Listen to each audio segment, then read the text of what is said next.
Om Swastiastu. Halo pemirsa, berjumpa kembali bersama saya Widya dan hari ini saya sudah bersama dengan 3 narasumber dan akan membahas tidak jauh-jauh dari topik atau bidang pertanahan. Saya ingin memperkenalkan terlebih dahulu narasumber kita. Jadi sudah hadir Bapak Dr. Suparjo Sujadi, SHMH. Selamat pagi Bapak. Selamat pagi, selamat pagi. Semangat pagi ya. Semangat pagi. Semangat pagi. Ahli Semangat. Pertanahan Universitas Indonesia sebagai Ketua Klaster Hukum Tata Bumi. Kemudian juga sudah hadir Profesor Dr. Anis Masduro Hatun, Iya betul. SHM Hum, Iya. akademisi dari Universitas Islam Sultan Agung. Iya. Apa kabar hari Baik. ini? Terima kasih sudah Iya. mau bergabung di podcast Oke, ini ya. selamat pagi nih ya. Iya, semangat pagi. Selamat pagi dan semangat pagi. Suasananya juga suasana yang news ya. Iya. Yes, jadi sudah ada 2 dan satu lagi ada Bapak Made Priyadarsana ya. Iya. Yang sudah bergabung dan akan membahas tentang topik pengaturan hukum tanah Indonesia dalam pengembangan pariwisata pantai atau pesisir. Jadi terima kasih sekali lagi untuk narasumber kita sudah bergabung.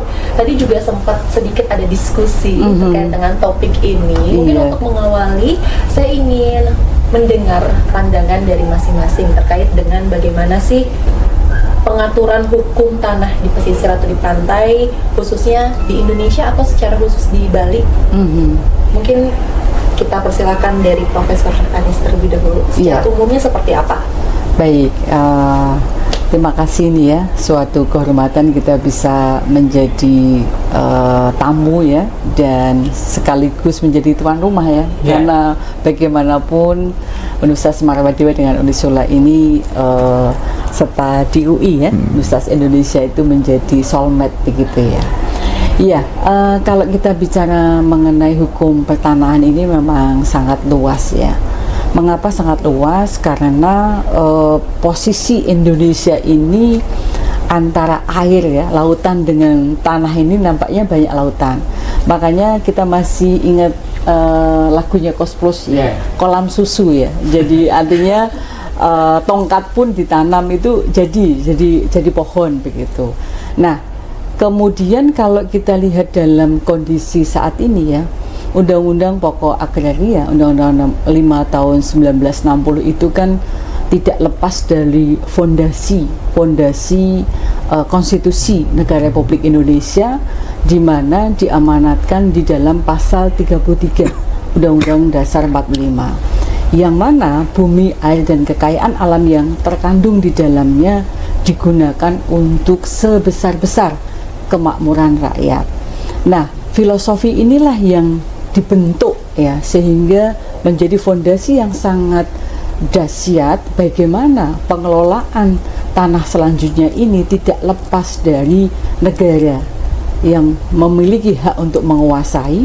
Kemudian di situ di Undang-Undang Pokok Agraria, karena tadi kita sampaikan Indonesia itu ribuan pulau, ribuan budaya yang tentunya harus kita jaga kelestariannya, karena bagaimanapun itu adalah bagian yang tidak bisa dipisahkan, yaitu dengan 3 pilar ya, 4 pilar ya. Salah satunya adalah Kebhinneka Tunggal Ikaan.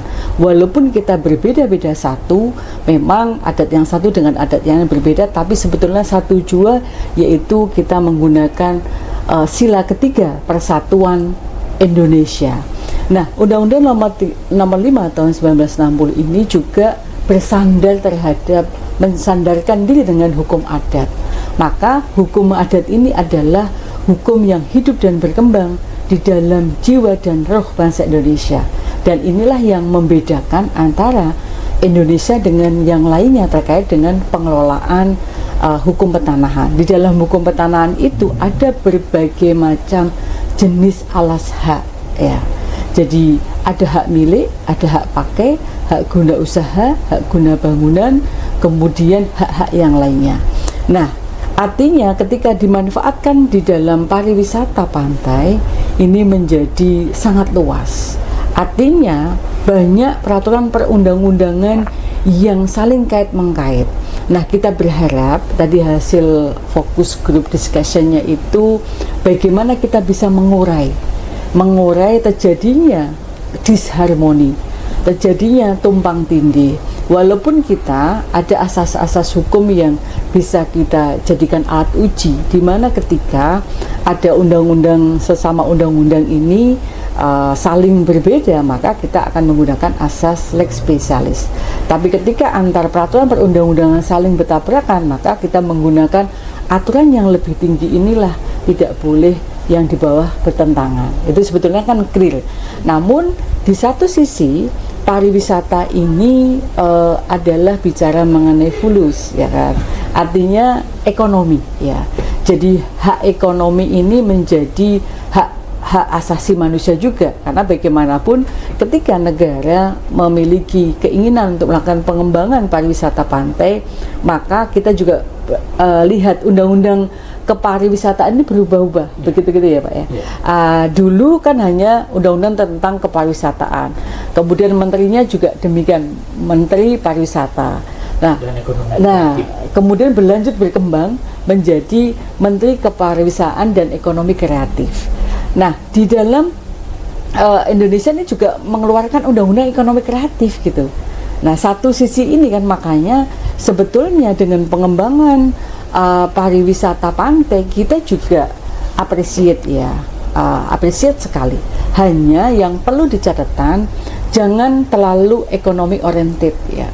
Tapi bagaimana menjaga keseimbangan, karena bagaimanapun bumi ini tidak milik kita sendiri, tapi bumi ini adalah beririsan dengan bumi-bumi yang lainnya sesuai dengan deklarasi prinsip-prinsip internasional, deklarasi Stockholm.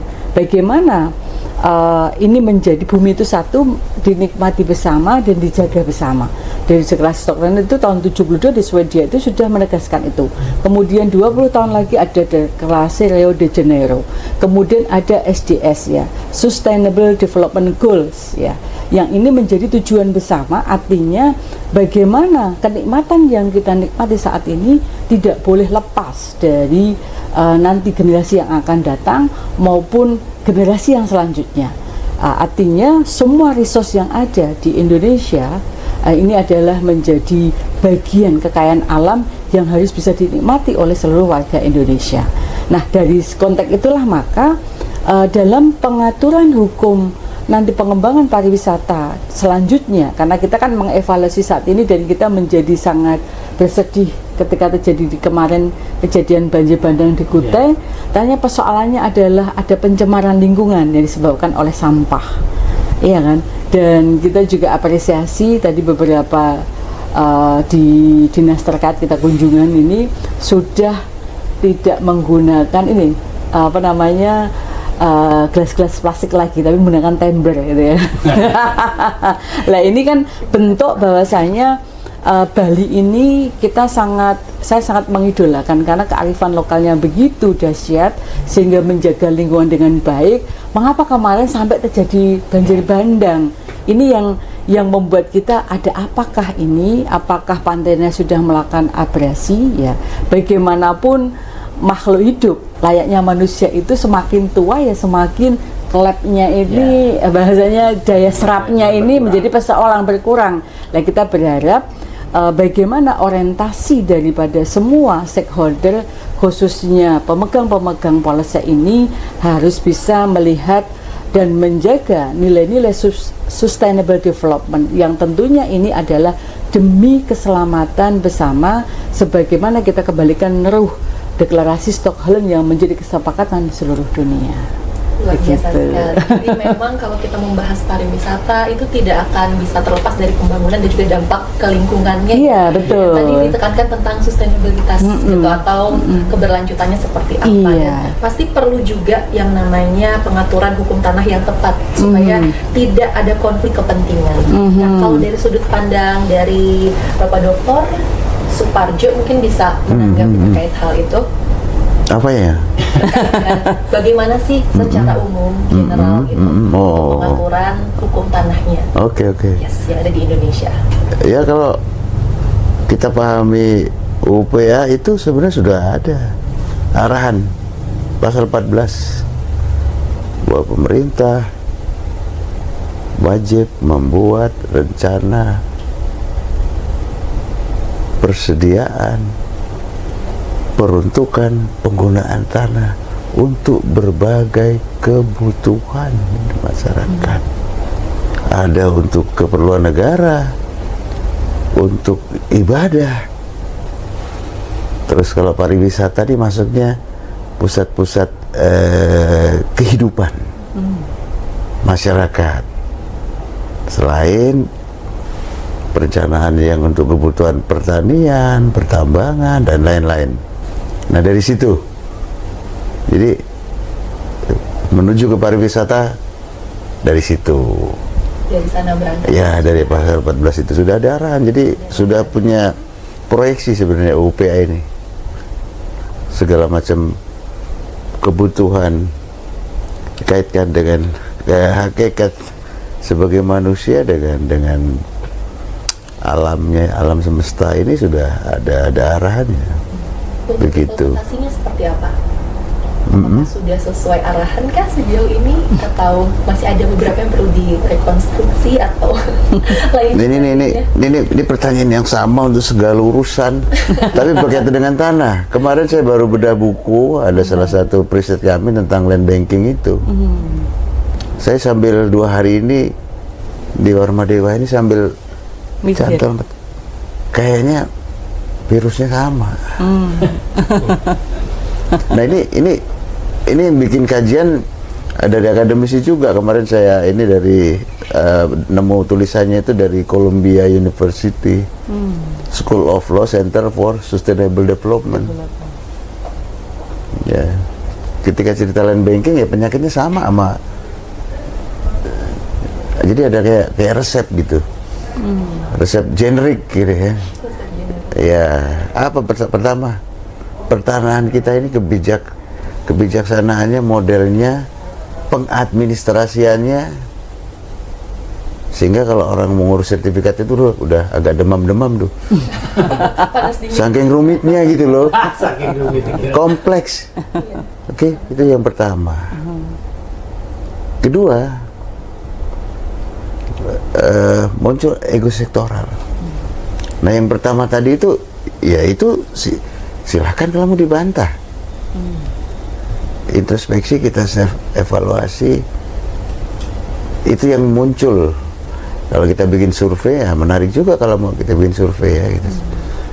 Walaupun tentu ada sisi-sisi positifnya yang lain gitu ya, tapi ada sebuah fenomena kayak menetap gitu loh ya.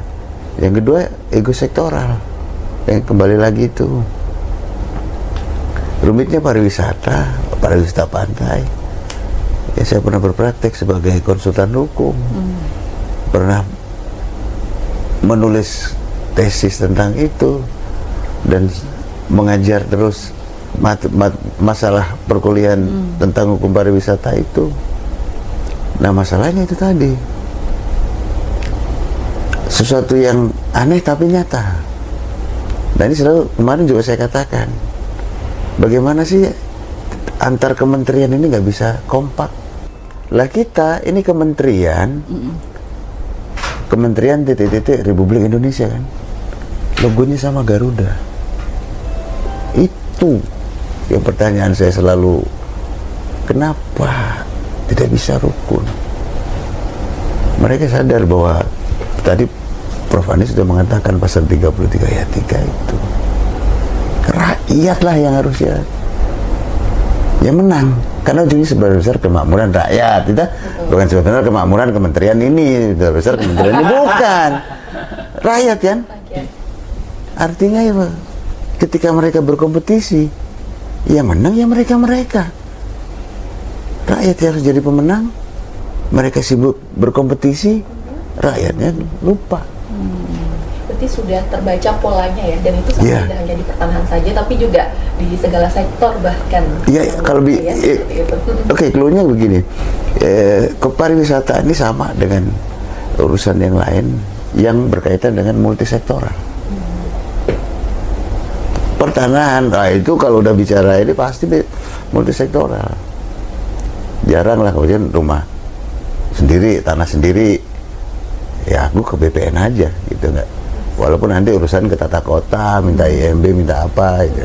Nah itu sifat multisektoralnya. Sektoral itu kata kuncinya juga ya untuk Iya. pertanahan. Dan kalau kita melihat dari di Bali sendiri itu kan sangat memegang teguh hukum adat juga. Nah mungkin dari sudut pandang Bapak Made Priyadarsana terkait dengan bagaimana pengaturan hukum tanah di Bali khusus ya sebagai warga Bali. Baik, terima kasih. Izin Prof. Iya. Anies, Pak Dr. Yudi. Ada banyak hal yang saya kira ya, dalam dua dekade pemerintahan sekarang ya, itu kan ada dua hal yang kita lihat dari perkembangan politik hukum tanah dan investasi ya. Itu yang berkaitan dengan bagaimana kita bisa membaca bahwa dengan keluarnya produk undang-undangan Cipta Kerja, bahwa peraturan perundang-undangan yang berkaitan dengan pertanahan kan lebih banyak ke pro penanaman modal. Memang ada keinginan untuk meningkatkan daya saing investasi terhadap dunia global itu, kemudian ada kemudahan yang dikeluarkan kebijakan jika ada pengambilan proses perizinan bagi kegiatan pariwisata, apakah dia lebih banyak ke pro penanaman modal atau kemudian dia pro kepada kepentingan pembangunan ekonomi kerakyatan. Dan di situ ada benturan sana. Yang di satu sisi memang pariwisata akan memberikan dampak yang cukup besar, penyerapan tenaga kerja, kemudian banyak hal-hal lain, terutama juga pajak, peningkatan PAD, baik dari pusat maupun ke daerah. Namun yang sering juga dilupakan adalah kerusakan ekologi yang tadi juga kita sampaikan, dengan nilai yang dibayarkan atas investasi dan pajak yang masuk itu bisa tidak mencukupi bagi kerusakan yang ditimbulkan. Nah, apakah pengembangan kawasan pariwisata dengan direct investasi ini pasti memerlukan tanah? Nah, apa yang tadi disampaikan oleh Prof. Anies berkaitan dengan pengaturan hak pemilikan tanah, kita baca di pasal 16 Undang-Undang Pokok Agraria 5 tahun 60 kan jelas ya. Jangan sampai keinginan untuk mempermudah iklim investasi masuknya penanaman modal baik lokal maupun asing, saya kira tidak kembali menjadikan pemilikan modal, pemilikan dan penguasaan tanah yang menggunakan nomini agreement. Nah, kerusakan ini saya kira kan pengaturan yang jelas di mana tidak mungkin ada pemilikan hak milik atas tanah yang dimiliki oleh orang asing, sehingga demikian menggunakanlah perjanjian-perjanjian yang mengikat orang Indonesia atas namanya saja, termasuk juga bagaimana ada pendirian perusahaan lokal tapi di luar itu dikendalikan oleh orang asing. Karena dia terbentur di mana penanaman modal tidak mungkin untuk PT lokal dikuasai oleh ada saham asing. Walaupun kita tahu undang-undang penanaman modal kan tidak memungkinkan orang asing menggunakan PT lokal di mana ada unsur asing dengan perjanjian batal demi hukum. Tapi banyak unsur nilai yang bisa indikator menggunakan itu. Nah, oleh karena itu pengembangan kawasan pariwisata yang menggunakan memanfaatkan pesisir pantai di Bali, saya kira harus ditegakkan juga tentang undang-undang tata ruang dan perda tata ruang Bali, termasuk juga tata ruang kabupaten kota dan detail tata ruang, sehingga apa yang kita khawatirkan hari ini munculnya tadi yang sampaikan dan kita alami dengan banjir bandang September di Bali menerjang di Denpasar dan Kabupaten Bandung, itu nilai ekonomi yang ditimbulkan dan dampak itu membuat mengagetkan. Padahal kan sudah ada ingatan kita menjaga semua das aliran Sungai Ayung yang kemudian masuk muaranya kepada pantai di kawasan pesisir selatan ini tidak harusnya terjadi, sepanjang bahwa perizinan yang harus dikeluarkan oleh pemerintah kabupaten kota harus ditaati. Namun apa yang menjadi perhatian sekarang kan itu perizinan tidak dikeluarkan oleh pemerintah kabupaten kota kembali, tapi izin itu menjadi satu pintu, ya, OSS, One Single System, yang dikeluarkan oleh BKPM. Nah, ini yang saya kira apa yang disampaikan oleh Wakil Gubernur Provinsi Bali, kemudian apa yang juga disampaikan oleh Gubernur dan beberapa stakeholder yang tadi kita dengar di FGD tadi kan sangat tidak memahami dan tidak mengetahui ada izin oleh penanaman modal yang keluar di daerahnya. Yang kemudian apa yang kemudian kita kenal juga bisa juga melanggar adanya LSD. Nah ini yang saya kira ada dua regulasi yang saling bertabrakan, di mana proses perizinan dikeluarkan oleh pusat tanpa memperhatikan baik kepada ekologi dan kebutuhan dari masyarakat lokal. Nah ini yang saya kira apa yang menjadi perhatian, bagaimana pengaturan hukum pertanahan yang berkaitan dengan pengembangan pariwisata di kawasan pantai kita di Bali. Jadi harus melihatnya juga dari segala sudut, ya, tidak bisa hanya dari satu sisi saja. Kemudian kalau terkait dengan tadi multi stakeholder dan lain sebagainya, tentu setiap peran setiap masyarakat itu juga akan terlibat ya. Mungkin dari pandangan Dr. Suparjo terkait dengan apa sih sebenarnya peran masyarakat lokal atau stakeholder lain untuk bisa sama-sama mendukung supaya pengaturan hukum tanah ini bisa efektif gitu dan mensejahterakan masyarakat juga. Di awalnya kalau sadar kita ini berdasarkan Pancasila, tidak terlalu mengawang, tidak blur gitu loh. Karena itu ada dalam keseharian asli dari bangsa ini, apa? Semangat gotong royong. Semangat gotong royong. Esensi terdalam dari gotong royong adalah tolong menolong. Jadi nggak ada gotong royong buat ngerampok bank, nggak ada. Gotong royong rame-rame bikin geng, ya. Rugi negara triliunan rupiah, bukan itu tolong menolong dalam kebaikan. Itu kan sila keempat Pancasila. Demikian pula ketika kita bicara pelibatan masyarakat tadi.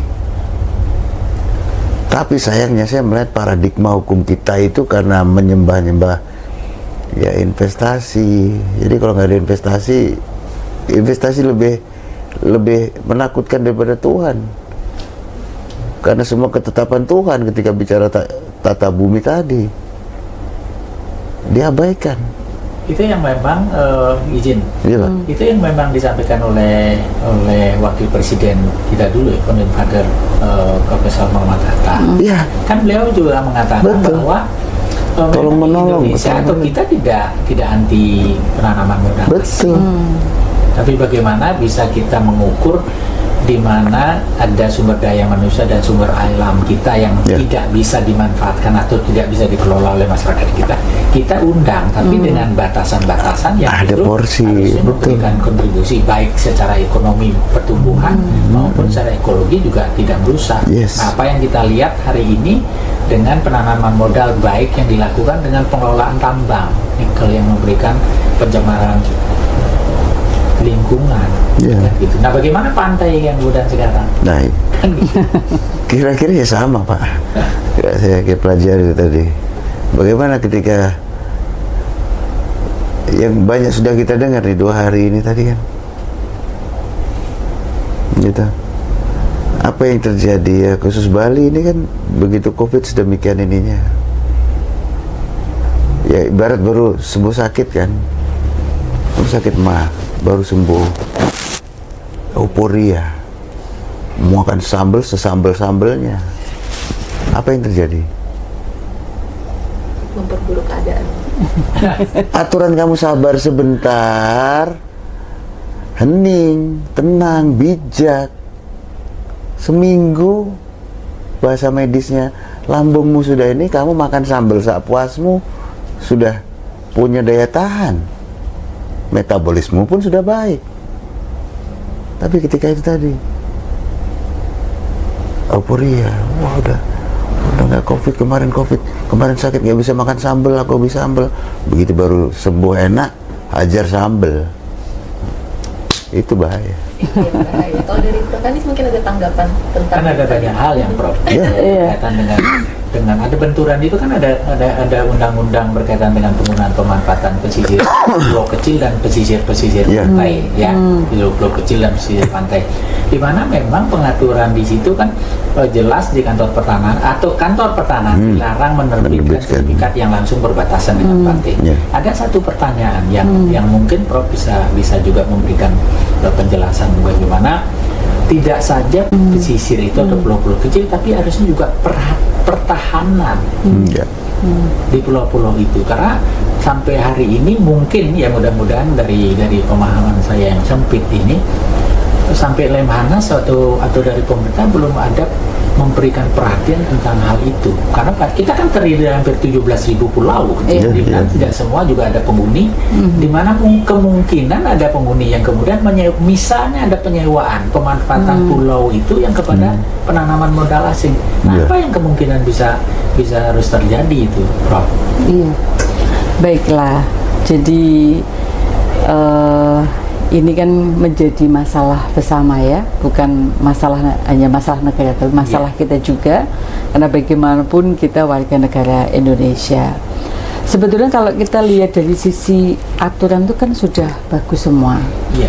Mengapa sangat bagus? Karena di Undang-Undang 5 tahun 1960 ya, Undang-Undang Pokok Agraria, kemudian munculnya PP 2497 ya kan, itu kan sudah mengatur berkaitan dengan masa seseorang ya, ataukah badan hukum yang lainnya yang diberikan hak untuk pengelolaan.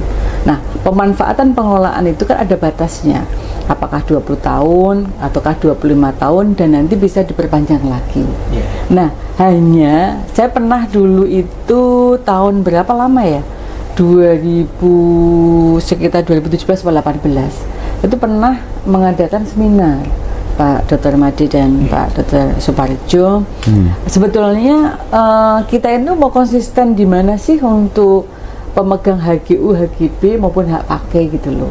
Apakah 20 tahun, 25 tahun? Karena saya mendengar itu isu kalau di Bali itu sampai 200 tahun gitu loh. Sewa ya. Tadi maunya seperti itu. Makanya ada keinginan makanya ini kok bisa gitu loh, maksudnya kok seperti itu gitu loh. Dia mungkin tidak HGB, tidak HGU hak pakai ya, tapi sepertinya hak sewa, karena ada beberapa yang kita temui, apakah dia buat perjanjian dia di bawah tangan atau secara notaris, di mana ketentuan pasal 44 tentang hak sewa dan apa yang di Undang-Undang Pokok Agraria dan ketentuan pasal 1584 di Undang-Undang di Kitab Undang-Undang Hukum Perdata kita kan tidak mengatur tentang jangka waktu sewa. Itu bisa jadi lebih dari apa yang kita khawatirkan dengan Inggris menyewa Hong Kong 100 tahun, 1 abad. Ini 200 tahun itu kan sangat luar biasa. Lah berapa generasi itu yang dilewati? Sampai 6 generasi loh itu. Makanya berapa generasi dilewati. Nah, ini kan menjadi muhasabah ya. Kita juga perlu introspeksi diri secara pribadi ya. Artinya kembalikan kepada rohnya gitu loh. Kita kan semangat 17 Agustus 1945 itu kan teks proklamasi kan jelas ya. Bagaimana Indonesia akan membangun Indonesia sebagaimana good father kita ya. Ekonomi kerakyatan, ekonomi yang hegemoni demokrasi, ekonomi yang berkiblat dari konstitusi kan begitu. Artinya kita tidak ingin dikuasai terlalu lama. Kalau memang kita masih belajar ya belajar ada masanya. Mau SD itu ya 6 tahun, SMP ya 3 tahun begitu kan. Kita walaupun kita belajar seumur hidup itu belajar, cuman batas-batas secara formal itu harus diatur begitu. Dan kita perlu ketegasan. Cukuplah kita sejarah Pulau Ligitan Sipidan itu menjadi perenungan seksama. Kita perlu juga merenungkan kenapa Timor Leste lepas dari kita gitu loh. Artinya karena itu bagian daripada wilayah negara Indonesia yang menjadi NKRI kan harga mati. Nah, makanya sebetulnya hanya kepatuhan dan kesadaran hukum yang perlu. kembalikanlah kepada budaya hukum tadi. Kalau tadi Pak Dr. Supaji sudah mengatakan gotong royong, tolong menolong, Indonesia tuh memang bagus di mata dunia karena saking tolong menolongnya, saking bagusnya diserahkan 200 tahun. Nah, ini kan menjadi artinya kan hak monopoli itu kan nggak boleh. Kenapa? Pasal 6 Undang-Undang Pokok Agraria menjelaskan, kemudian di dalam Undang-Undang HAM pun demikian. Artinya walaupun tanah berfungsi sosial, tapi kita harus melihat batas-batasannya, peruntukannya. Memang selalu berdalih pembangunan atas dasar untuk kepentingan umum begitu. Nah, kepentingan umum ini kan perlu dideskripsikan yang sama, mempunyai visi yang sama. Kepentingan umum dalam konteks, berarti ini kan kita harus paham, kepentingan umum berarti atas dasar digunakan untuk kehidupan hajat sebanyak-banyak manusia, kan begitu, sebanyak-banyak orang. Nah, jangan sampai nanti muncul tapi kelompok-kelompok tadi yang menguasai. Kita memang tahu banyak pulau-pulau ya, Pulau Nusa Kambangan, Pulau Nusa Dua. Ya, ini kewajiban negara untuk melindungi dan menjaga perbatasan-perbatasan itu clear begitu.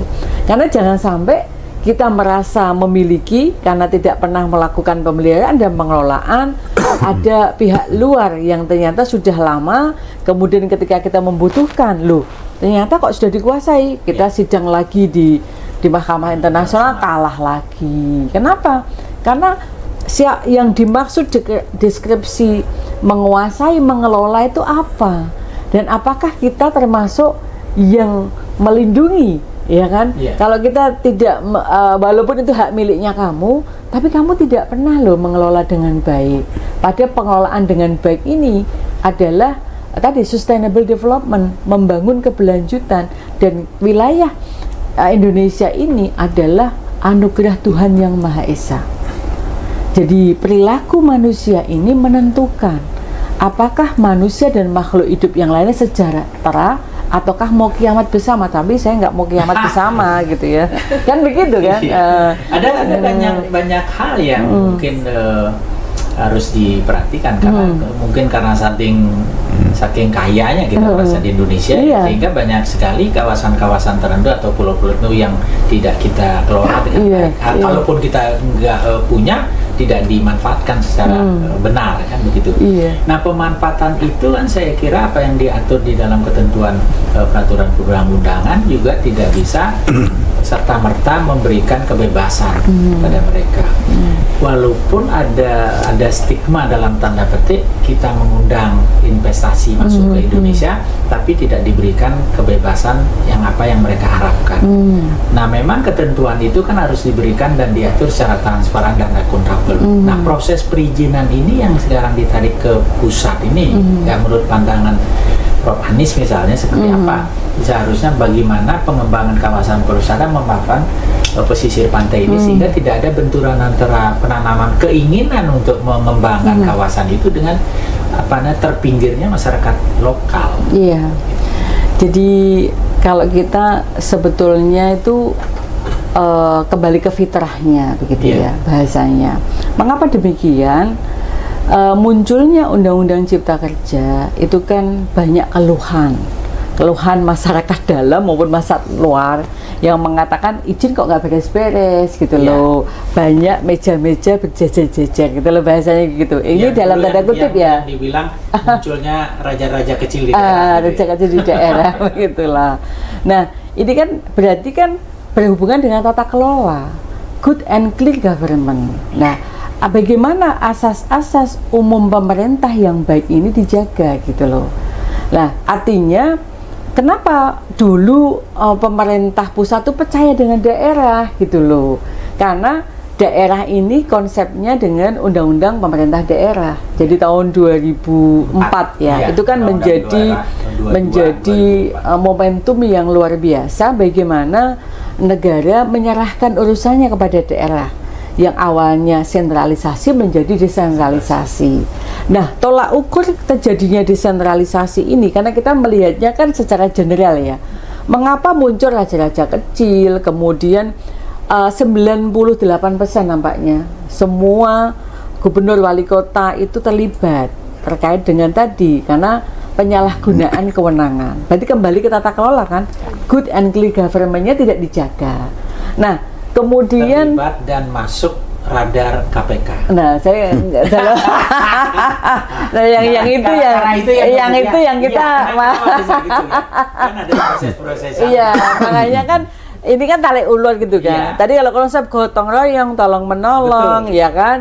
Lah ini kan kamu kan ibaratnya daerah, kamu kan sudah saya percaya nih, ya. Mengapa good and clean government-nya tidak jalan gitu, sehingga menyebabkan Anda menyalahgunakan kewenangan. Jadi kan transparan, responsibility gitu kan. Kemudian keadilan. Itu kenapa nggak kamu jaga dan mengapa kamu justru menguntungkan dirimu sendiri ketika kamu dipercaya untuk ada izin masuk ke kantongnya kamu. Nah, sekarang akhirnya berbagai macam itu muncul keinginan untuk melakukan bagaimana investasi itu masuk ke Indonesia, investor. Nah, kenapa kita butuh gitu ya? Butuh itu memang satu, persoalan negara itu adalah bagaimana menyediakan atau menjamin hak-hak konstitusional warga masyarakatnya. Hak konstitusional itu ketika lulus dari marwah dewa, berarti kan harus bekerja. Lapangan pekerjaan mana yang siap menyerap, ya kan? Kita sebagai pengelola prodi ini kan bagaimana 0 bulan ya lulusan itu terserap. Nah, sementara untuk bisa terserap di sana itu sangat terbatas. Sehingga sebetulnya ini salah satu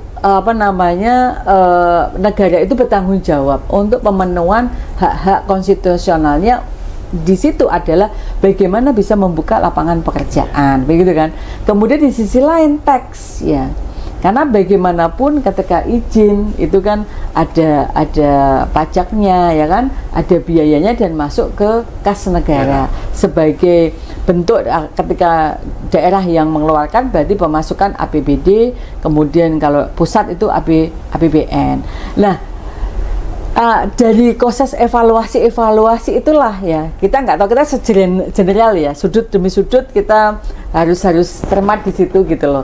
Artinya muncul undang-undang Cipta Kerja di tengah-tengah COVID-19 tahun undang-undang nomor 11 tahun 2020 itu kan bagaimana negara itu ada dua kewajibannya, kesehatan keselamatan masyarakatnya, kemudian penyelamatan ekonomi.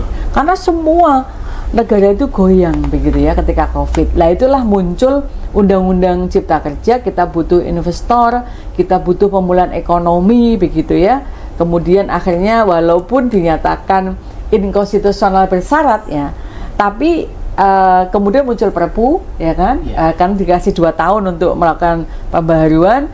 Kemudian akhirnya Perpu itu menjadi undang-undang walaupun sudah direvisi ditolak oleh Mahkamah Konstitusi. Akhirnya Perpu itu menjadi Undang-Undang 6 tahun 2021 yang 23 mohon maaf. Yang filosofinya adalah kemudahan berizin berusaha dan pemberdayaan UMKM. Nah, di sini kan poin khusus ya.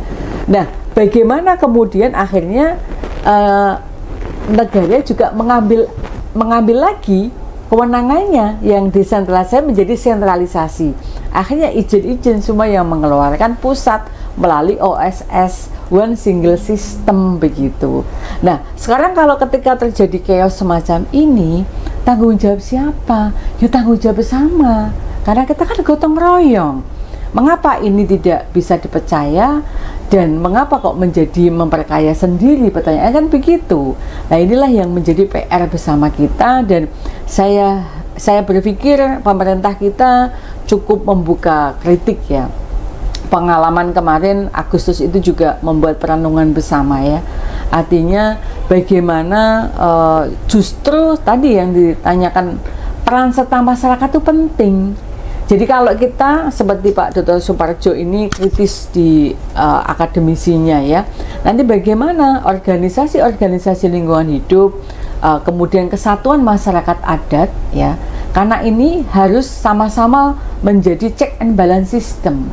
Selama ini check and balance system ini kan bahasanya tersumbat ya. Kenapa? Karena mungkin sudah masa bodoh lah, nggak mau tahu lah, tapi nggak boleh gitu loh. Karena bagaimanapun kalau di Islam itu al-insanu ma'al khoto' wa nisan. Manusia itu tempat salah dan lupa daratan, lupa diri, ya kan.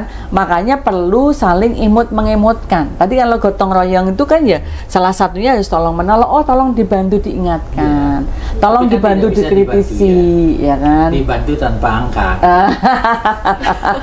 Lah ini angka itu kan sensitif ya, Sensitif. apalagi angka saya ya umur gitu. Kalau umurnya kan angka, ini sudah kepala berapa? 5, 6 ya kan. Nah ini proses, makanya kita berharap justru asas-asas sustainable development ini dijaga, karena bagaimanapun ini adalah menjaga keselamatan umat di dunia. Umat di dunia itu tidak 1.000 2.000 tapi miliaran. Ya, sehingga ini menjadi tadi kita kembali bahwasanya kemerdekaan Indonesia itu adalah anugerah Tuhan Yang Maha Esa dan perjuangan masyarakat kita. Maka dengan itu kita mengetahui bahwa dignity kita, martabat kita diberikan oleh Tuhan kita. Dan Indonesia itu, semua warga negara Indonesia berketuhanan Yang Maha Esa harus dengan keimanan tadi, dan kita dasar itu mari kita bersama-sama menjadi tugas kita bersama, menjadi PR kita bersama sesuai dengan fusi dan tusinya. Ya, kalau kita di akademisi ini ya sering diajarkan seminar, podcast, ya kan, FGD itu semakin bagus. Artinya membuka. Jangan media sosial kita hanya, mohon maaf ya Pak ya, mau makan foto pasang status ya, mau naik pesawat pasang status. Tapi bagaimana hal ini harus kita ikut mencerdaskan kehidupan bangsa. Bukan berarti vokal itu tidak beradab, tidak. Tapi kita menjadikan semuanya, baik kita sebagai warga negara Indonesia maupun sebagai pemegang kebijakan, gunakan 2 sila. Yang pertama, sila ketuhanan Yang Maha Esa, sila kemanusiaan yang adil dan beradab itu menjadi fundamental moral untuk pengelolaan lingkungan, khususnya tadi ya hukum petanahan maupun kita sebagai warga masyarakat. 2 sila ini adalah penting ya.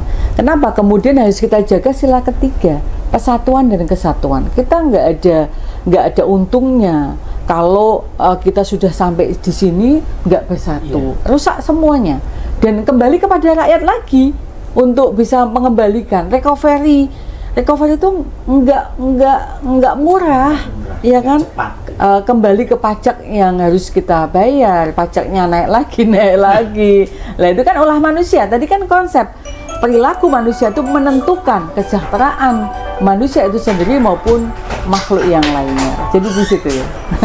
Semuanya kembali lagi ke asas Pancasila yang Iya, jangan dilupakan karena Pancasila itu menjadi ideologi bangsa dan tidak ada di dunia, satu-satunya Indonesia, kan kita harus bangga gitu ya. Apalagi di keempat itu permusyawaratan lupa sila keempat apa? Kerakyatan yang dipimpin oleh hikmat dalam kebijaksanaan, dalam permusyawaratan, perwakilan. Nah, bagaimana kita memilih wakil-wakil kita ya dengan sebaik-baiknya, ya kan?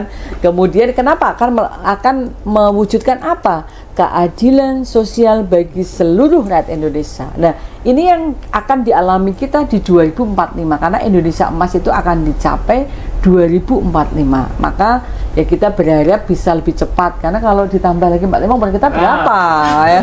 Kita mencapai. Iya. Dan mudah-mudahan tadi sustainable development itu prinsip-prinsip pembangunan berkelanjutan itu jangan hanya menjadi slogan, tapi menjadi ruh untuk melaksanakan pembangunan kita secara kontinu gitu. Prinsip keadilan sosial bagi seluruh rakyat Indonesia ya. Apa yang bisa kita lakukan untuk mewujudkan itu, terutama dalam ranah untuk pengaturan dari hukum tanah itu sendiri? Mungkin dari Bapak Dokter ada tanggapan tentang itu untuk prinsip keadilan supaya itu bisa terrealisasikan seperti itu? Ya sebenarnya dari membaca seutuhnya UPH itu ya tapi celakanya karena hukum kita referensinya kalau pidana perdata dari Belanda, kalau ini nanti dari yang lain, jadi tidak pernah. Bahwa kita Pancasila dari value sendiri tadi Prof mengatakan tepat, karena itu khas Indonesia. Hukum menggunakan Steuven teori, tatanan hierarki nilai. Tapi nilai-nilai yang di bawahnya Grunorem Pancasila ini tidak ada. Masih banyak yang belum mengajarkan ini kalau begini ini sila keberapa Pancasila. Ini kalau undang-undang begini ini kira-kira sesuai dengan Pancasila apa enggak? Nah, pengalaman saya dulu masih ada mata pelajaran, ada Steuven teori. Jadi inilah rimba belantara hukum. Padahal kalau konsisten, karena Pancasila ada ketuhanan yang Maha Esa, mudah-mudahan dapat berkah, dapat rahmat dari Tuhan. Ada apa-apa ya kita relatif stabil. Ya tapi kan hukum kita ngajarinnya nggak begitu. Ya, pendidikan hukumnya masih didominasi pemikiran-pemikiran sekuler. Lupa sama Tuhan, menjauhkan. Saya selalu mengatakan ini akhir perubahan besar abad yang akan mengerikan. Manusia semakin berani, tidak takut sama Tuhan tadi saya bilang. Ya, kan tahu kalau korupsi itu seluruh rakyat Indonesia, korupsi makin banyak, triliunan. Ya, bikin nuklir itu kalau diledakkan ini lebih dari cukup untuk menghancurkan bumi. Mereka dengan bangga berkompetisi nuklir. Nah, kita hidup dalam bayang-bayang ancaman itu, ya saya katakan semakin hebat, semakin jauh menjauhi dari ajaran-ajaran Tuhan abad ini.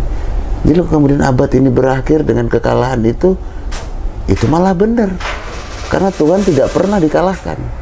Kebenaran dan kekayaan tidak dikalahkan. Sepinter-pinter manusia ada batasnya. Dan itu dibatasi setiap zaman. Ini yang saya harus katakan di mana-mana saya sampaikan ini. Ya kalau sadar gitu ya. Kalau nggak sadar ya gitu. Dari zaman saya dulu bukunya, buku perdata ya bukunya ini. Ya tahu ini. Nggak ada dinamika. Didikan sama aja sedikit dengan investasi itu.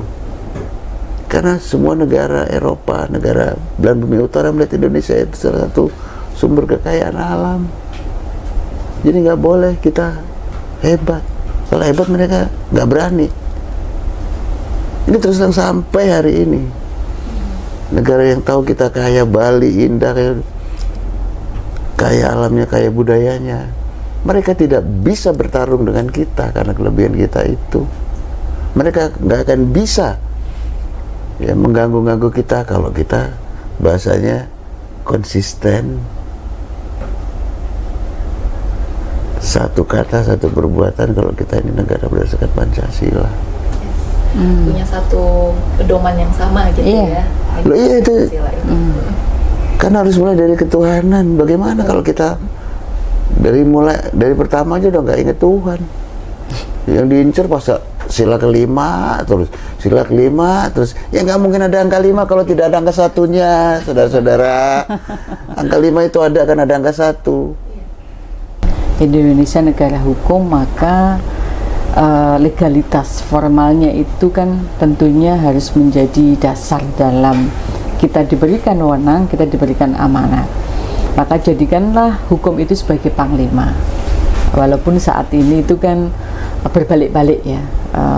Makanya ketika hukum itu menjadi panglima dan roh daripada hukum itu tidak lepas dari nilai-nilai Pancasila, karena bagaimanapun sila pertama dan sampai sila kelima itu dijiwai dan menjiwai, tidak bisa dipisahkan satu dengan yang lainnya.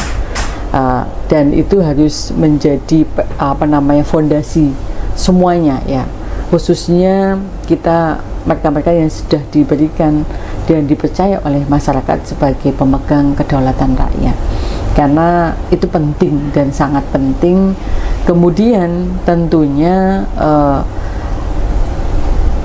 mengawasi dan diawasi itu menjadi menjadi kewajiban ya. Jadi kalau kita lihat pada teorinya Laurent and Friedman itu kan sangat famous ya di Indonesia, karena hukum itu terdiri dari subsistem ya, dan subsistem ini memunculkan lokomotif yang saling satu kesatuan dan yang bisa menggerakkan struktur dan substansi itu kultur. Maka bagaimana budaya hukum kita perlu dikedepankan agar tadi hukum itu bisa berjalan pada role-nya, pada tempatnya, ada lokomotifnya, sehingga tujuan cita-cita hukum kita, bagaimana pembukaan Undang-Undang Dasar 45 ayat keempat itu bisa diwujudkan segera, walaupun sudah dibatasi sementara ya dari RPJP 2045 ya.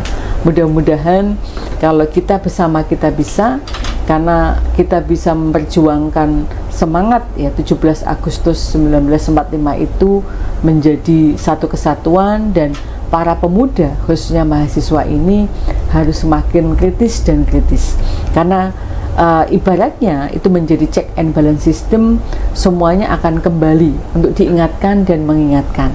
Insya Allah kalau itu menjadi unity ya, kesatuan kita, dan kita percaya Bhinneka Tunggal Ika ya, Indonesia Gemah Ripah Loh Jinawi ini tidak akan lama untuk diwujudkan ya, agar jaminan hak-hak konstitusional warga masyarakat Indonesia dijamin semuanya.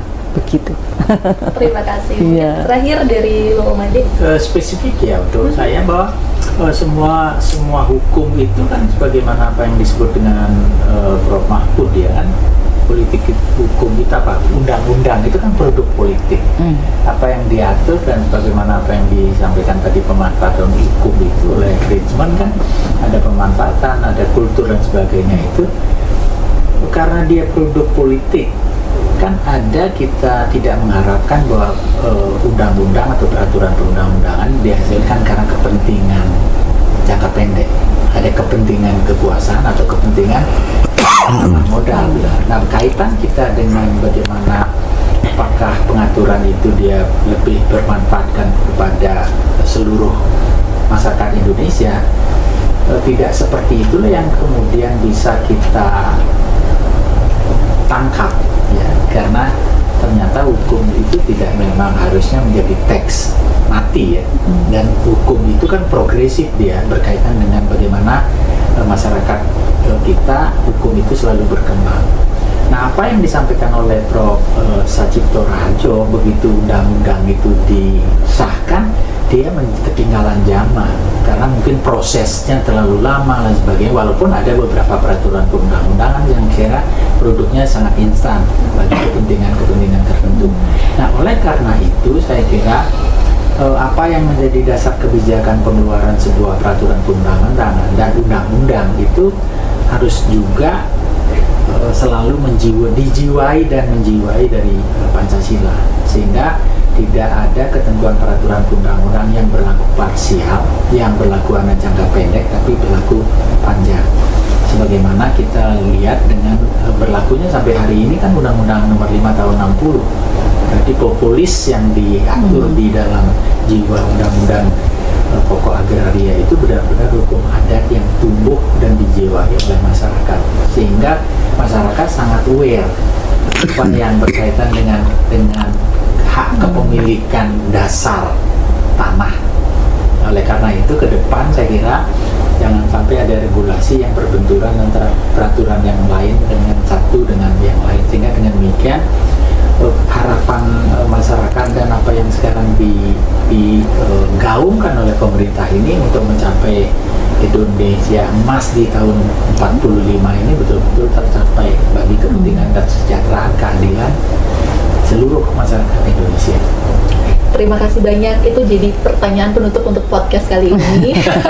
Senang sekali bisa ngobrol bersama dengan Bapak dan Ibu sekalian, dan terima kasih juga untuk pemirsa yang sudah menyaksikan ya dari awal sampai dengan akhir. Semoga bermanfaat. Jadi terima kasih untuk Bapak Made, Profesor dan juga dokter yang sudah sharing banyak hal hari ini. Semoga bermanfaat dan sampai jumpa di episode podcast berikutnya. Bye bye. Bye bye. Santi. Om Santi Santi.